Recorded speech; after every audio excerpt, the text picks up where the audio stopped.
বলছো কি না আমার মৃত্যুর পরে আমাকে এই ঘরে থাকতে হবে? সারা ঘর ঘোড়ার লেবিতে ভর্তি। আমরা কোন প্রসঙ্গে যাচ্ছি মনে আছে তো? এই হারিয়ে গেলে হবে না। কর্মফল বলছি, কর্মফল সেই যেন হারিয়ে না যায়। যে কোন প্রসঙ্গ থেকে কোন প্রসঙ্গে গেলাম আর ফিরে এলাম কিনা, সেই যেন হারিয়ে না যায় বাবা।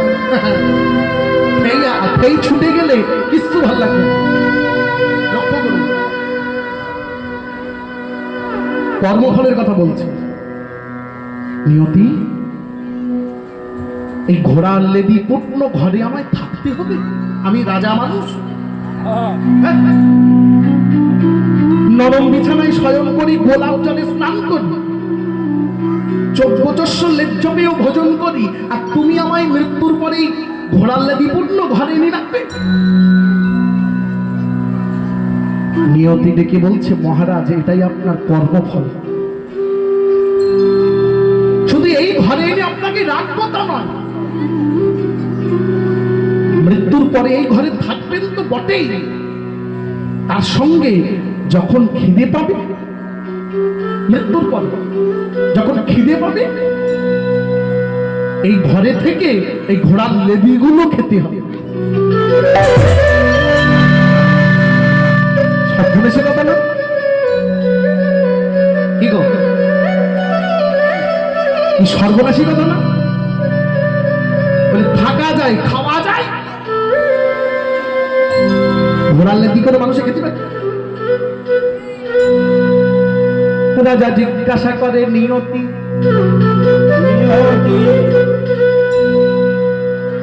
নিয়তি তুমি তো নিয়ন্তা, সব জানতা। আচ্ছা নিয়তি, এই ওটো কেন, কি হয়েছে? কি কাটপিয়ে কাটিয়েছে?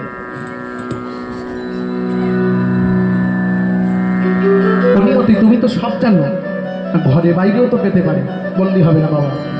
সারাদিন কীর্তন হচ্ছে নাকি, তাহলে একটা মানুষ কতক্ষণ চেপড়ে বসবে? তার তো ঘরে বাইরে আসতে পারে, ও আমারও এসে যেতে পারে, বলার নেই। তবে জুতোটা নেবেন না, জুতো যেখানে আছে সেখানে থাক, গিয়ে একটু বাহ্যক্রিয়া করে আবার এসে বসুন। জুতো নিলে চলে যাবে, আসতে লক্ষ্য করো। দেবানি মাঝে মাঝে একটু রসের কথা না বললে হয়? রসের কথা না বললে মুখগুলো সব ভুতুম কাঁচার মতো হয়ে যায়।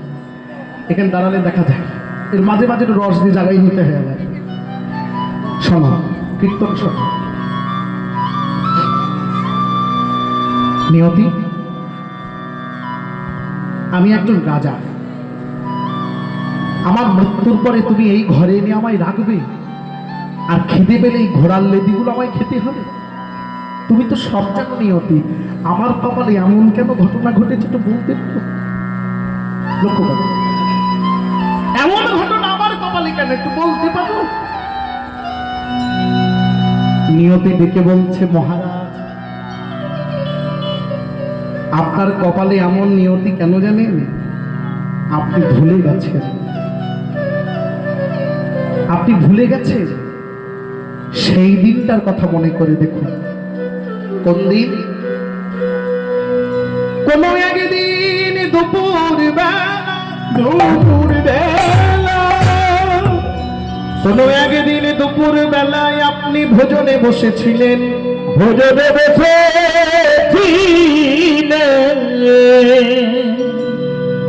কোনো একদিন দুপুর বেলা যখন ভোজনে বসেছিলেন, একজন হত দরিদ্র ভিখারি, পরনে তার ছিন্ন নোংরা পোশাক, সে ছিল 3 দিনের উপবাসী। 3 দিনের উপবাসী, 3 দিনের উপবাসী। সেই 3 দিনের উপবাসী ভিখারি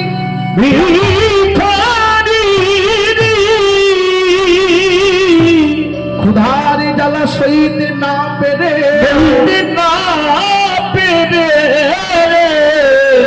আপনার ভোজনালয়ে প্রবেশ করে খাবার চেয়েছিল, আপনি তখন খেতে বসেছেন। আপনার খাবার সময় সামনে এমন নোংরা কাপড়ে যখন ভিখারি এসে খাবার চাইল, আপনি তাকে দেখে ঘৃণা প্রকাশ করে ঘৃণা করে কর্মচারী ডাক দিয়ে বললেন, "এই, কে আছিস?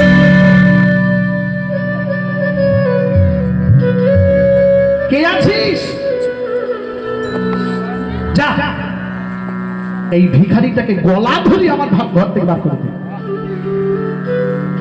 এত বড় স্পর্ধা আমার খাওয়ার সময় আমার ভোজনালয়ে প্রবেশ করে। আস্তে আস্তে আস্তে আস্তে বার কর। শুধু বার করে দিবি তার নয়, ওর শাস্তি দিতে হবে। ওর এত বড় স্পর্ধা, শাস্তি কি দিবি জানিস? যা, আমার এই ঘোড়াশাল থেকে দুটো ঘোড়ার লেজ রাধে রাধে। নিয়তি ডেকে বলে, মহারাজ মহারাজ, সেই দিন ভিখারির হাতে দেওয়া ঘোড়ার লেদি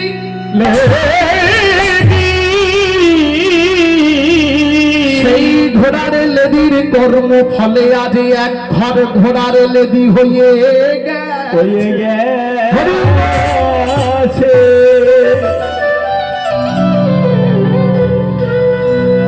এক ঘর ঘোড়ার লেদি হয়ে গেছে সেই পাপের কর্মফল। দেখেছো? রাজা নিয়তিকে জড়িয়ে ধরে ডেকে বলছে, নিয়তি, এখন মুক্তির উপায় কি? প্রায়শ্চিত্তের উপায় কি?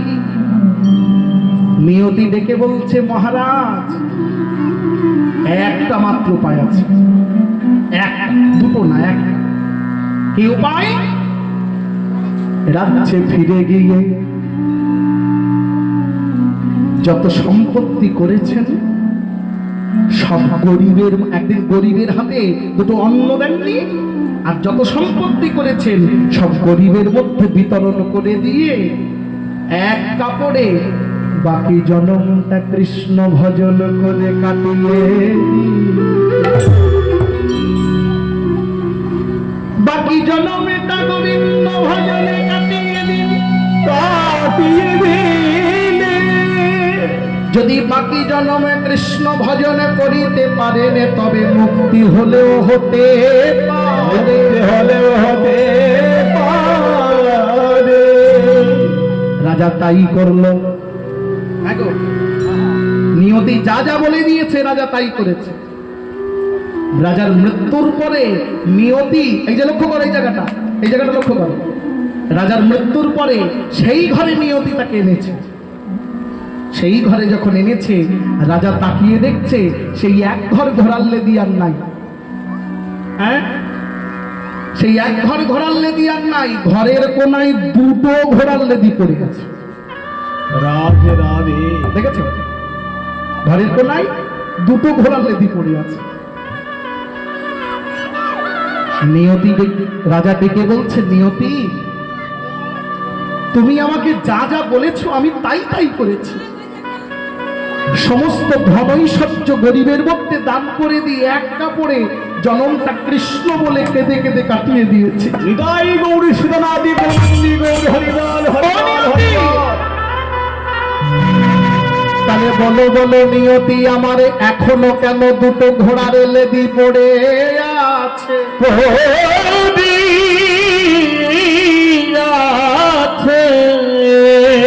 নিয়তি, তুমি যা বলেছো আমি তাই প্রায়শ্চিত্ত করেছি, তবে এখনো কেন দুটো পড়ে আছে?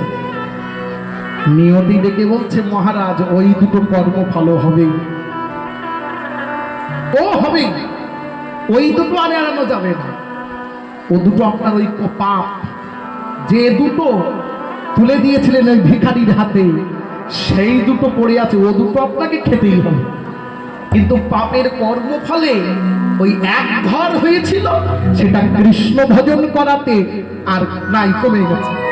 হরিবল হরিবল হরিবল। তাহলে কৃষ্ণ ভজন করলে পাপের কর্মফল বাড়ে না, কিন্তু যেটা পাপ সেটা পাপ, সে পাপ আপনাকে ভোগ করতেই হবে। তাই জীবনে কোনোদিন কিছু নিজের আপত্তিকর ঘটলে কখনো ভগবানকে দোষারোপ করবে না, জানলে ওটা তোমারই পাপ, তোমার কোনো না কোনো জন্মের অপরাধ। তাই আজ আমার সঙ্গে ঘটে গেছে, এর জন্য কোনোদিন গোবিন্দকে দোষ দেবে না। আস্তে আস্তে আস্তে, এটা লক্ষ্য। ঠিক এই একই কথা শ্রীগালিনী শ্রীগালকে ডেকে ডেকে বলছে, দেখেছো ঠেই, ওই যে বলছিলাম ঠেইটা ঠিক রাখতে হবে, এইখান থেকে বেরিয়েছিলাম। শ্রীগালিনী শ্রীগালকে ডেকে বলছে, স্বামী 3 দিনের উপবাসী তো কি হয়েছে, 3 দিনের উপবাসী তাই বলে গোবিন্দকে দোষারোপ করো না, তাকে দোষ দিও না। যদি আমাদের কর্মফল তাই থাকে, আমরা উপবাসী আমাদের প্রাণটা দেব। ও স্বামী, এই তাই বলে সেই অনাথের নাথে দীনবন্ধুকে যেন দোষ দিও না। চলো চলো, আমরা তো নদীর তীরে এসেছি, একটু দেখি নদীর ঘাটে অনেক সময় মরদেহ পড়ে থাকে, যদি থাকে তাহলে বোধহয় আজ আমাদের ভোজন হয়ে যাবে। চল চল। শ্রীগাল শ্রীগালিনী নদীর তীরে চলেছে, আর অর্জুন দাঁড়িয়ে সব শুনছে। অর্জুন দাঁড়িয়ে সব শুনছে, কৃষ্ণের মায়াতে সব বুঝতে পারছে। আস্তে আস্তে শ্রীগাল শ্রীগালিনী কিছুটা দূরে গিয়ে দূর থেকে তাকিয়ে দেখছে, ওই যেন নদীর ঘাটে কি যেন পড়ে আছে। শ্রীগালিনী, বোধহয় মরদেহ, বোধহয় মরদেহ, তুমি এখানে দাঁড়াও, আমি একটু গিয়ে দেখে আসি। শ্রীগালিনী বলছে, না না তুমি দাঁড়াও, আমি গিয়ে দেখে আসি। শ্রীগালকে দাঁড় করিয়ে রেখে শ্রীগালিনী চলেছে। মরদেহর কাছে এসে মরদেহকে ভালো করে পর্যবেক্ষণ করে শ্রীগালিনী ফিরে এসে শ্রীগালকে ডাক দিয়েছে, স্বামী, ও স্বামী, ও আসামি,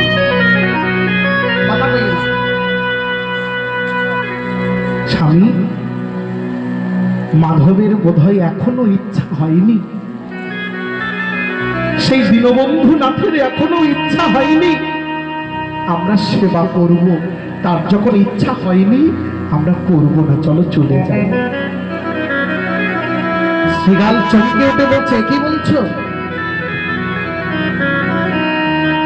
ও শ্রীগালিনী, ওই তো মরদেহ পড়ে আছে, তাহলে এখনো কপালে হয়নি মানেটা কি? শ্রীগালিনী ডেকে বলছে, শ্রীগাল, পশুকুলে আমাদের জন্ম বটে, মরদেহ আমরা ভক্ষণ করি বটে, কিন্তু মরদেহ পেলেই তো আমরা ভক্ষণ করিতে পারি না।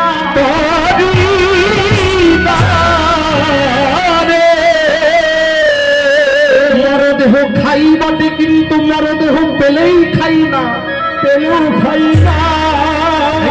কথাটা লক্ষ্য করো, কথাটা লক্ষ্য করো। মরদেহ খাই বটে, কিন্তু পেলেই খাই না, কেন? বিচার করি, পেলেই খেয়ে নি না, বিচার করি। এই জায়গাটা বোঝার আছে গো ভাইরা, আমরা তো মানুষ, যা পাই তাই খাই, বিচারের বেলাই নাই, বিচারের বেলাই নাই, যা পাই ধরে বদনে দিই। যাইনি তাই গৌর হরি হরি।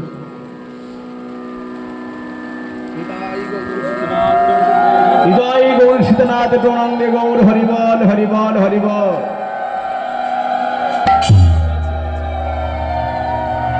আমার মা গীতা সহ কিছু বস্ত্র আভরণ দান করেছেন, সে বস্ত্র আমি মাথায় তুলে নিলাম।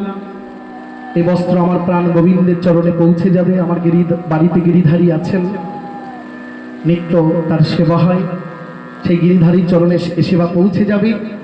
মায়ের মনোবাসনা যেন পূর্ণ হয়, মাধব যেন তাকে চরণে স্থান দেয়। প্রেম সে বলনি তাই গৌর হরি হরি হরিবল হরিবল হরিবল।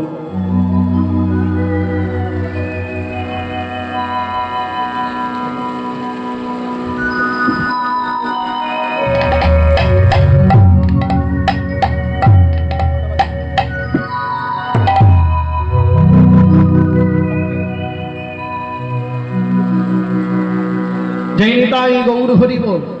কি বলছিলাম যেন, কি বলছিলাম গো?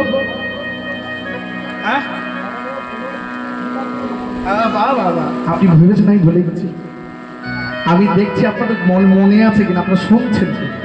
এখানে বাবারা শুনছে তো চোখ থেকে বুঝতে পারছি, এই দিক থেকে উত্তরটা দেওয়া দরকার ছিল, এই দিক থেকে উত্তরটা দেওয়া দরকার ছিল।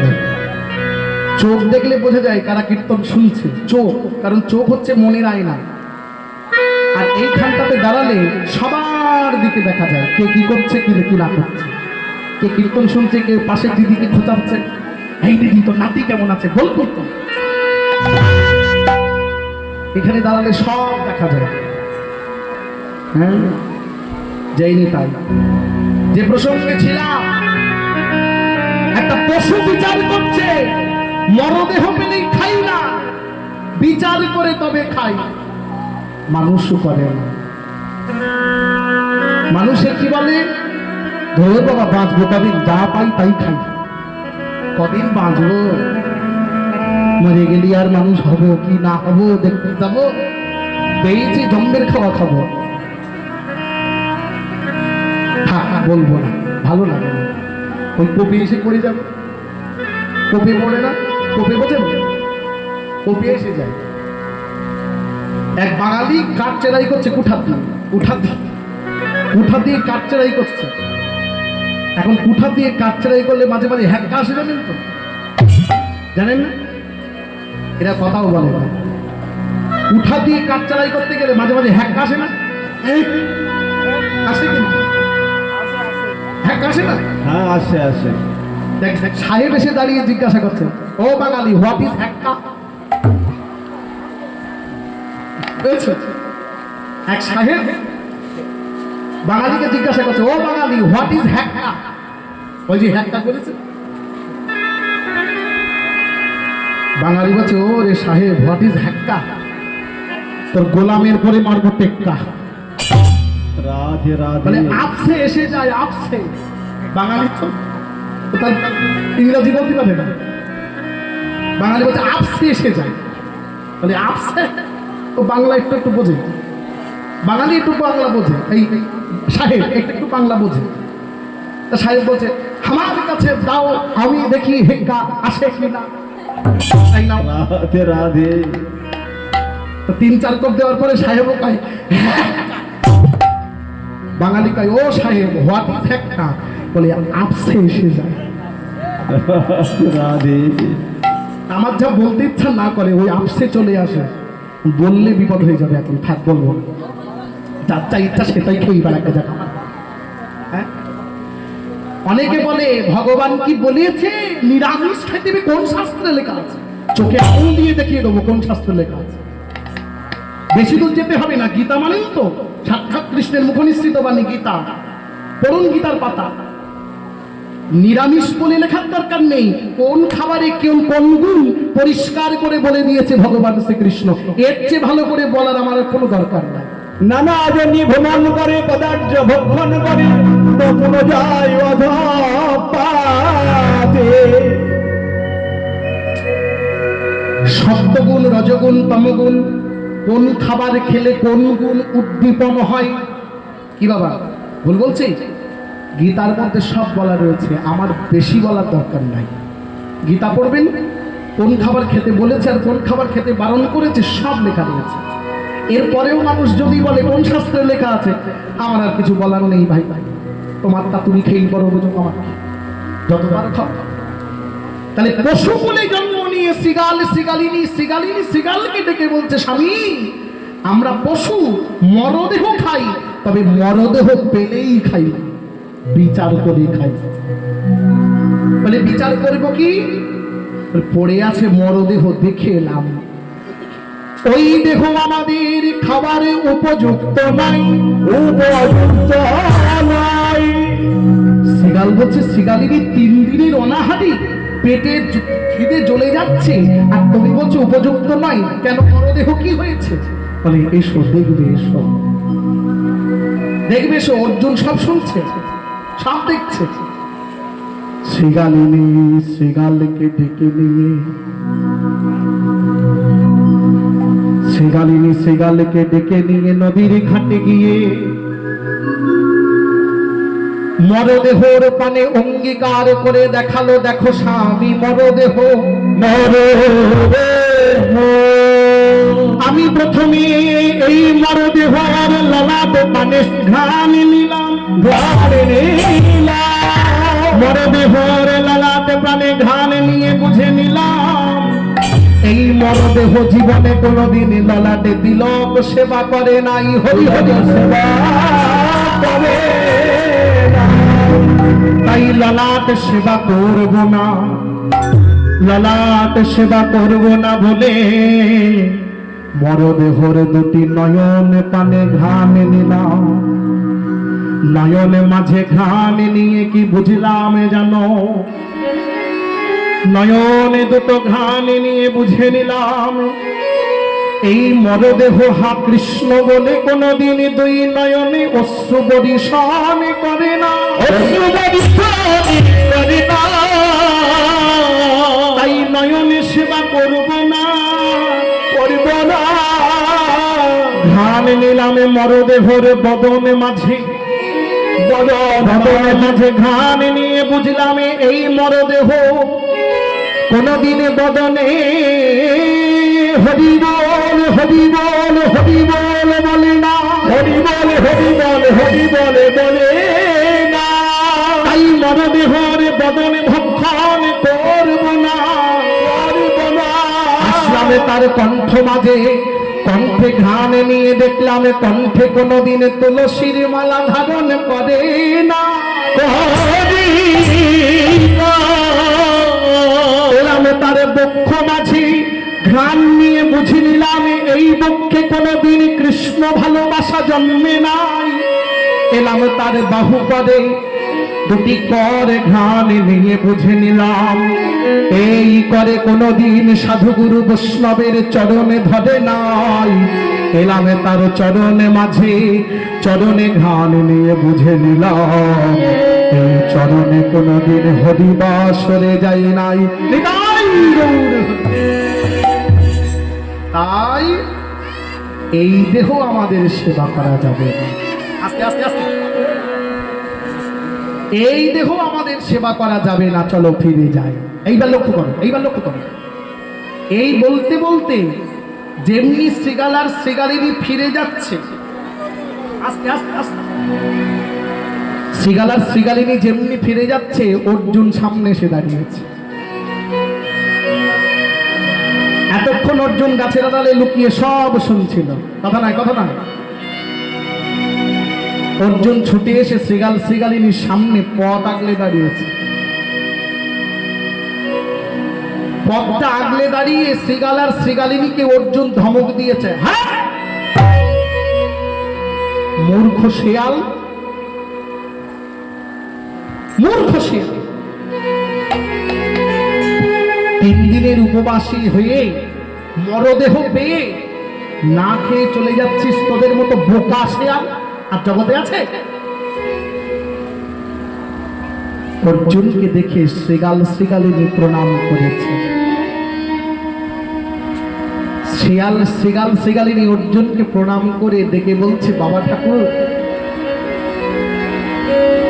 বাবা ঠাকুর ঠিক বলেছেন, আমরা বোকা শেয়াল, ঠিক বলেছেন।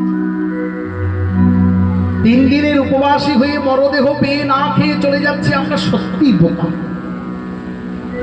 বাবা ঠাকুর আমাদের কথা বাদ দিন, আচ্ছা বলুন তো, আপনি বীর শ্রেষ্ঠ অর্জুন, এই শেষ রাত্রে এত এখন অন্ধকার, আপনি এই নদীর ঘাটে কি করতে এসেছেন? কি করতে? অর্জুন বুকটা উঁচু করে বুকটা ফুলিয়ে বলছে, মূর্খ শেয়াল, আমি এসেছি গঙ্গা স্নান করতে। কেন? কেন আবার? কেন আবার? 18 দিন যুদ্ধ করেছি, হাতে কত রক্ত মেখেছি, গঙ্গা স্নান করে দেহ মন পবিত্র করতে স্নান করতে এসেছি। যেই অর্জুন এই কথা বলেছে, শ্রীগালিনী অট্ট অট্ট হাসি হেসে উঠলেন।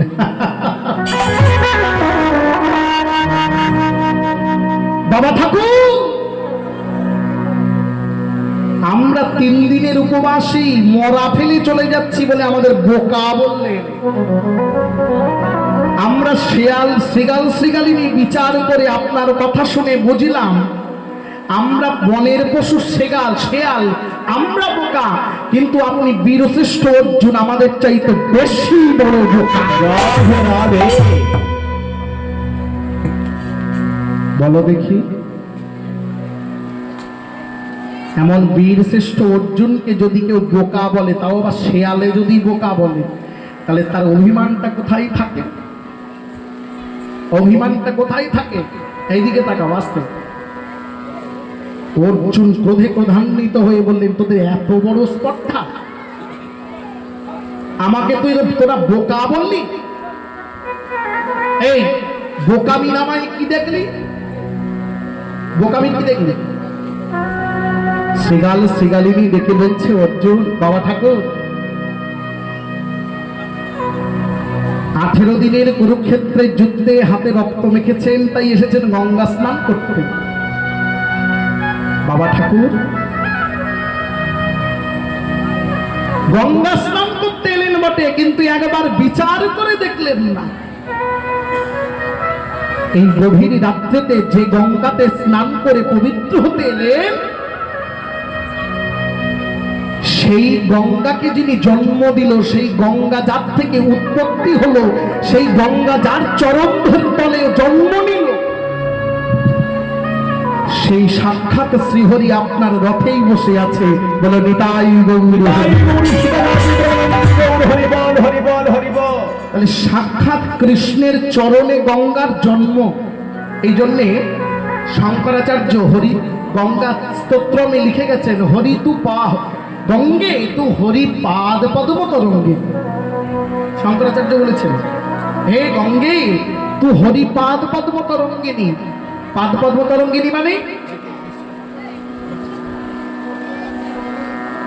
পাদ পদ্ম তরঙ্গিনী মানে চরণ ধোয়া জল। এক কথায় চরণামৃত, এক কথায় চরণামৃত। গঙ্গা হলো সাক্ষাৎ ভগবানের চরণ ধোয়া জল, চরণামৃত। তাই হরি পাদ পদ্ম তরঙ্গিনী। হে বাবা ঠাকুর, যার চরণে সাক্ষাৎ গঙ্গা জন্ম নিল, আপনি এসেছেন সেই গঙ্গা স্নান করতে, অথচ সেই শ্রীহরি আপনার রথের আসনে বসে আছে সারথি হয়ে, একবারও তার চরণটা ধরলেন না। যেই না শৃগাল শৃগালিনী এই কথা বলে দিল, অর্জুন চমকে ওঠে, মস্তকে হস্তার্পণ বলে কেঁদে উঠল। মস্তকে হস্তার্পণ করে অর্জুন কেঁদে উঠে, ধীরে ধীরে রথের কাছে ফিরে এসে রথে বসে আছে প্রাণ গোবিন্দ। অর্জুন ছুটে এসে গোবিন্দের চরণ খানি জড়ায়ে ধরে কেঁদে বলে, হে মাধব মাধব, তোমার চরণে ছেড়ে দিয়ে আমি গঙ্গা স্নানে গিয়েছি। মাধব দাও দাও, তোমার চরণে তলে আমায় আশ্রয় দাও, নানা তোমার চরণে ছাড়া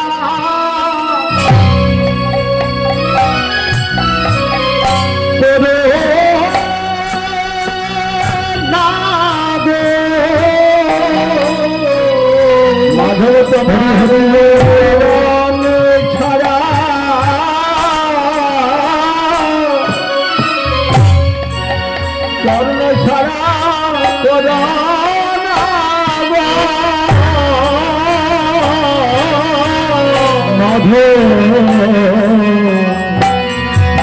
চরণ ছাড়া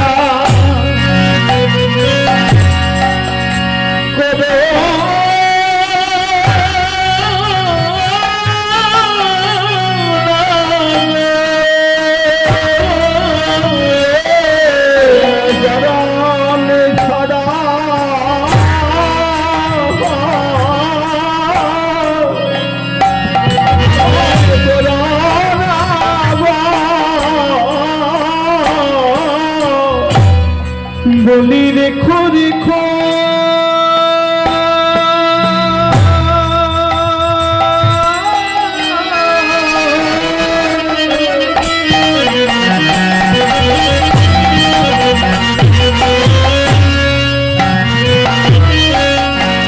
তোমার চরণ তলে রেখো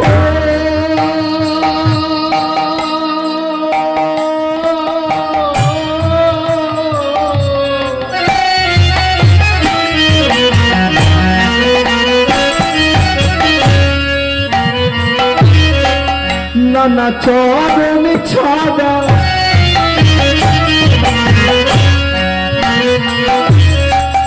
চরণে ছাড়া করো না গো। হরি হরি ও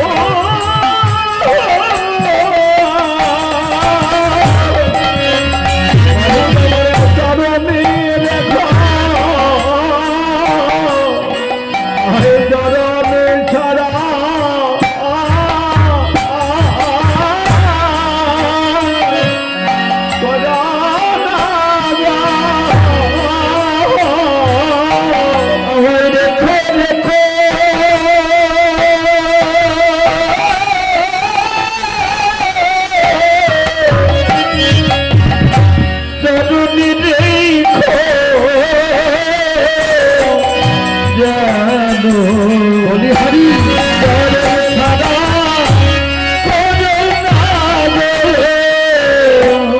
বলো তোমার চরণে ছেড়ে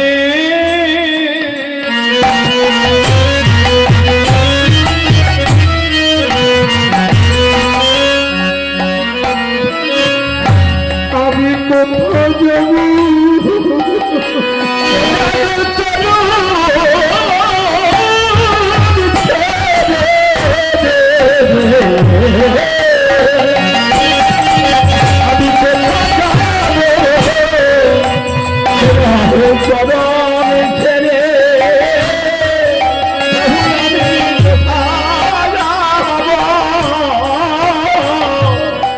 তুমি বিনা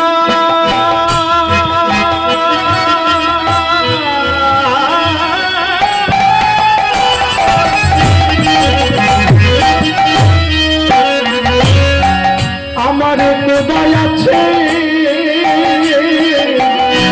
তোমার চরণ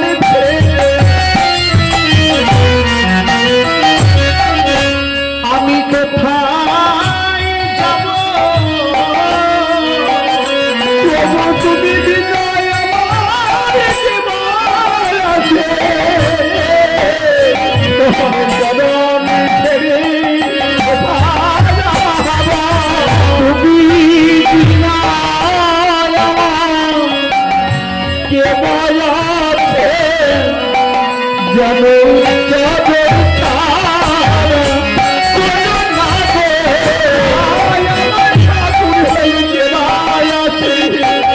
চরণ তুমি আমার শেষের দিনে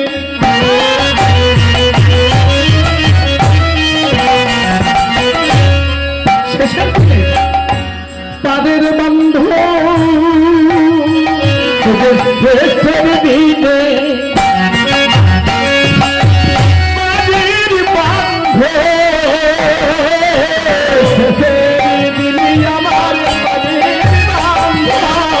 সেদিন হাত ধরে পার করে দিয়ে আমার শেষের দিনে পারের হাতে ধরে শেষের দিনে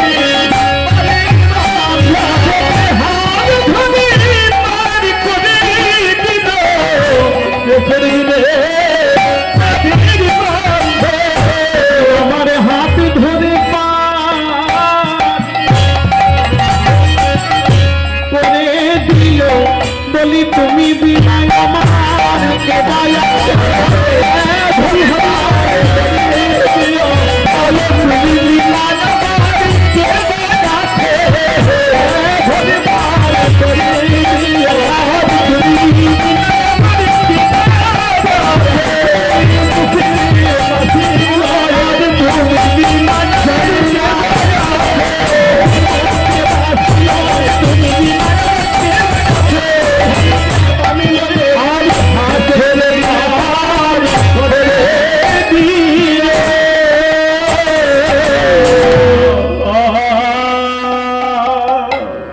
তাই একদিকে যেমন অর্জুন কাঁপছে কৃষ্ণের চরণ ধরে, আর একদিকে কপতি কাঁপছে কৃষ্ণের চরণ ধরে। কপতি কেঁদে কেঁদে বলছে, মাধব দাও দাও, তোমার এই রথের চাকাখানি আমার বুকের উপরে তুলে দাও, যেন তুমি তোমাকে বুকের উপরে রেখে তোমার আমিও মাখা বদন দর্শন করে আর বদনে কৃষ্ণ কৃষ্ণ বলতে বলতে যেতে পারে। যাইনি তাই শুধু গৌর ভক্ত মন্ডলী, কি ব্যাপার অনেক রাত হয়ে গেছে? মায়েরা আপনারা বাড়ি যাবেন? হ্যাঁ, তো মাঝে মাঝে টাক পড়ে গেছে কেন? ফাঁকা ফাঁকা হয়ে গেছে কেন? ও জল পড়ছে তাই তো? ও না, তাহলে ঠিক আছে। আচ্ছা আচ্ছা, বাড়ি যাবেন কেন? এখনো পরবর্তী শিল্পী আছে। আমি 9:30 পর্যন্ত গাইব, তারপরে আবার রাসের শিল্পী ও পরবর্তী শিল্পী আছে, খুব ভালো, প্রাণ ভরে কীর্তন আস্বাদন করুন। হ্যাঁ, ওই যে বললাম ভাত ডাল রুটি তরকারি এগুলি খেলে জীবাত্মা ভালো থাকে, কিন্তু কীর্তন শুনলে পরমাত্মা সুখে থাকে, পরমাত্মা সেবা দান হয়, হৃদয়স্থ গোবিন্দ শান্তি লাভ করে। নিতাই গৌর হরি হরি বল। হরি বল, হরি বল, হরি বল। বলছি এবার একটু লীলা শুনবেন, যে লীলাটি ধরেছি আমরা। হ্যাঁ শুনুন, আমরা একটু লীলার গায়ক, লীলা না করলে আমাদের ভেতরটা শান্তি হয় না। আমরা একটু লীলার গায়ক, তো লীলাটা না করলে আমাদের প্রাণটা শান্তি হয় না। হ্যাঁ, একটু শুনবেন, পদাবলী শুনবেন, একটু পদাবলী শুনুন। আমরা সারাদিন কৃষ্ণ কথা বলতে পারি, তত্ত্ব কথা, যেহেতু আমি কীর্তনে আসার আগে পাঠক ছিলাম, সে কারণে এক প্রসঙ্গ থেকে আরেক প্রসঙ্গে যাওয়াটা গিরিধারীর কৃপায় কোনো ব্যাপার না। কিন্তু এখান থেকে নেমে যাওয়ার পরে যদি একটু বৈষ্ণব পদাবলী না গাই, তো প্রাণটা শান্তি বলে না, মনে হলো কি করে এলাম, একটু বৈষ্ণব পদাবলী গাইলাম না। যেখানে ছিলাম একটু আস্বাদন করুন। মহাপ্রভু কাঁদছে, যেখানে ছিলাম কার গলা ধরে? গৌরী দাসের কণ্ঠটি জড়িয়ে ধরে। এই যে লক্ষ্য করুন, গৌরী দাসের বাড়িটা কোথায় আমি বলে দিচ্ছি, পারলে একটু ঘুরে আসবেন। এই যে মাইরা আস্তে আস্তে, ও খেলতির মা, ওরে মরণ রে,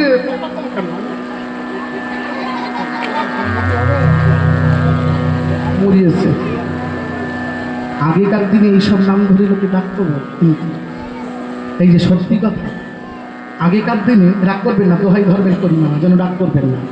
এই দেখো, এই টাকা আগেকার দিনে ভালো ভালো নামও যেমন ডাকতো, খারাপ খারাপ নামও ডাকতো। ভালো ঠাকুর দেবতার নাম কিন্তু রাখতো, কিন্তু পাড়া প্রতিবেশী ভালো ভালো নামগুলো ডেকে খারাপ করে দিত।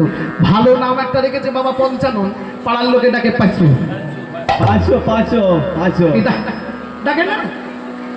এক ভদ্রলোক মারা যাওয়ার সময় তার 2 ছেলেকে দুটো দোকান, ভালো করে শোনো, এক ভদ্রলোক মারা যাওয়ার সময়, আস্তে আস্তে এদিকে দাঁড়াও, কথা বলে, মারা যাওয়ার সময় 2 ছেলেকে দোকান করে দিয়েছে, মুদিখানার দোকান, মুদিখানার দোকান চেনে তো, দোকান করে দিয়েছে 2 ছেলেকে, দিয়ে মরে গেছে।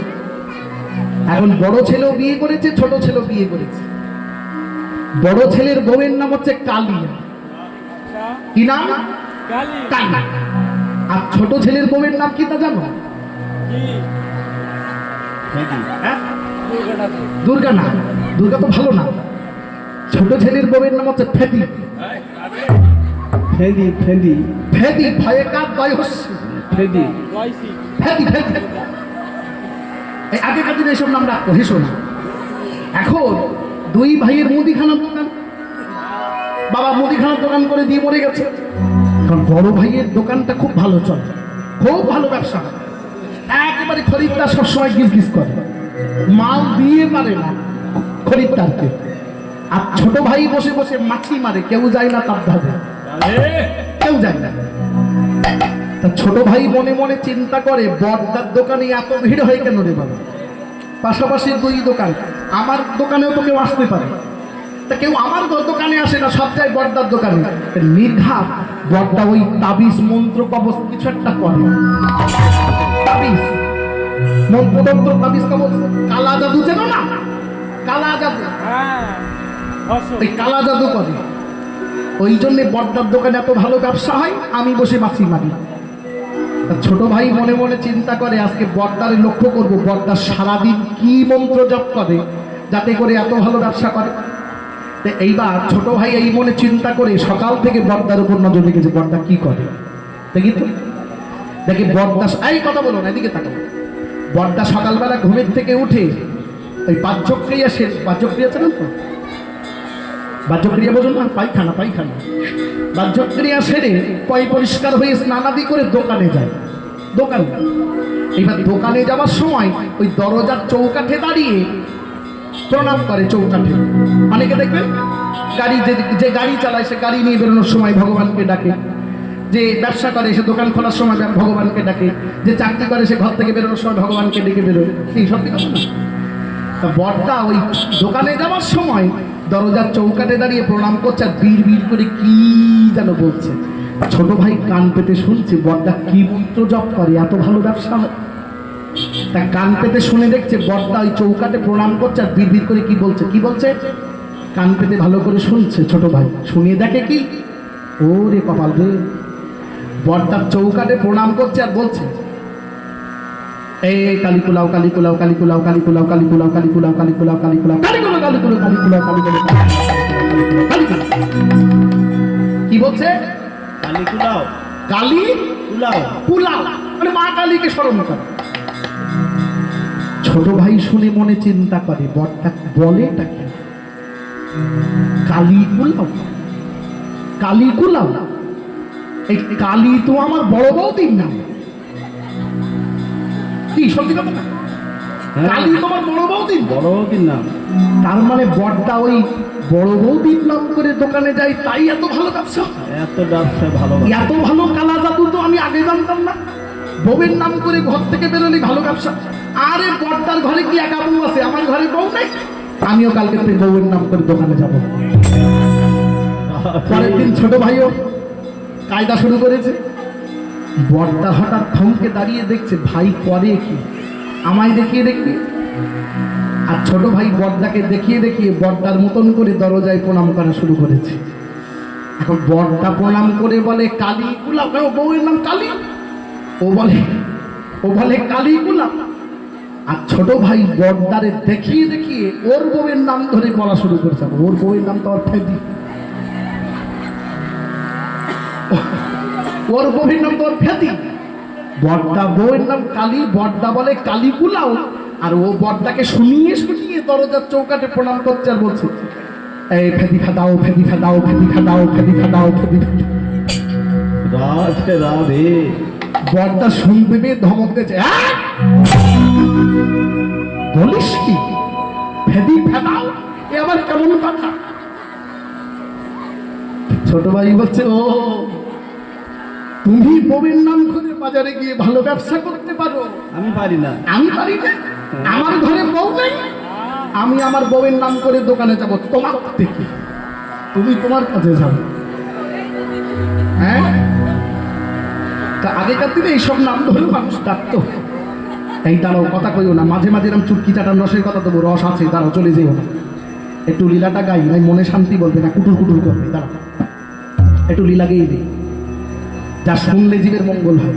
বৈষ্ণব কথা বলি, বৈষ্ণব মহাজন ভজন আসনে বসে সাক্ষাৎ লীলা দর্শন করে তবেই পদ রচনা করে থাকে বাবা। হ্যাঁ, এই পদের মধ্যে ভজন রয়েছে। এই পদকে যারা যাজন করে, বড় বড় সাধু সন্ত যারা, বাবাজি পণ্ডিত যারা, সোনার বাড়ি সোনার ঘড়ি সব ফেলে দিয়ে ওই বৃন্দাবনে গুপ্ত গুহায় বসে বসে এই লীলা স্মরণ করে, যাকে অষ্টকালীন লীলা স্মরণ বলে। যা করে তারা ভগবানকে পেয়েছে, এই সেই পদাবলী। তাকে অবহেলা করে চলে যেও না, লক্ষ্য করো, দেখো পদাবলী কীর্তন তাকে বলে। তাহলে আজকে মহাপ্রভু গৌরীদাসের কণ্ঠ জড়িয়ে ধরেছে। গৌরীদাসের বাড়িটা কোথায় যেটা বলছিলাম, হাওড়া চেনেন? হাওড়া, ওরে হাওড়াও চেনো না? হাওড়া চেনো তো? হাওড়াতে গিয়ে কাটোয়া লোকালে উঠবে। কোন লোকাল? কোন লোকাল? কাটোয়া লোকাল। কাটোয়া লোকালে চেপে ব্যান্ডেল পার হওয়ার পরে দেখবে নবদ্বীপের কয়েকটা স্টেশন আগে, এখন ফোনে সব দেখা যায়, ট্রেনে বসে দেখা যায় কোন স্টেশন আসছে। ওই নবদ্বীপের কয়েকটা স্টেশন আগে একটি স্টেশন পড়ে, তার নাম হলো অম্বিকা কালনা। কি নাম? অম্বিকা কালনা। ভবা পাগলার বাড়ি ওই কালনা। ওই যে এখনো সেই বৃন্দাবনে বাসী বাজারে এই গানের যিনি লেখক, তার বাড়িও কালনা ধামে, গিয়ে দেখে আসবেন। তা এই অম্বিকা কালনাতে ছিল এই গৌরী দাসের বাড়ি, এখনো আছে। তার পাশেই হচ্ছে নিত্যানন্দের শ্বশুর বাড়ি, সূর্যদাস পণ্ডিতের বাড়ি। এই গৌরী দাস পণ্ডিত আর সূর্যদাস পণ্ডিত দুই ভাই। এই গৌরী দাস কি করেছিল জানেন? নিতাই গৌরকে ঘরে তালা দিয়ে বন্ধ করেছিল। নিতাই গৌর এসেছিল তার বাড়িতে, আর যেই বলেছে চলে যাব, গৌরী দাস কেঁদে উঠলেন। তা কি করে হয়? তো নিতাই, ও গৌর, তোমাদের